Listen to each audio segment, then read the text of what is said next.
盲選5個 K-pop 女團成員。我屌，咩嚟啊？第一個 New Jeans 嘅 Honey。哦，唔係我最 favourite 嘅成員。OK。Honey 咧，我會擺第4。我自己好中意 New Jeans 嘅。Baby Monster 嘅 ION。ION 之前咧有好多嗰啲抨擊，就話佢咧跳舞跳得太用力，跟住又話跳得好唔齊啊。不過我自己幾中意佢唱嗰把聲，我擺第3。IVE 嘅張元英。哇！你竟然擺張元英啊？哎呦！因為呢個係我有聽過嘅名。好 controversial 啊！呢一條片張元英咧係靚嘅，但係咧我成日覺得佢好似有啲假。咁我冇去擺第5嘅，我唔好意思啊。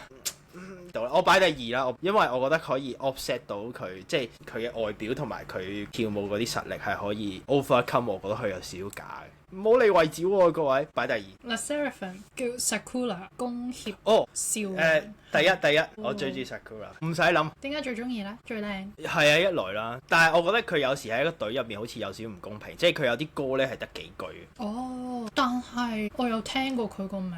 因為佢係好早出道㗎啦，佢咧係由 AKB 嘅時候已經係有唱緊歌㗎啦。我有聽過。係啦，咁跟住咧係一個韓國嘅選秀節目出道嘅。最後一個係 ITZY 係咪？New Jeans。哦，新劉真。其實我都好中意新劉真，我唔想佢擺第5啊。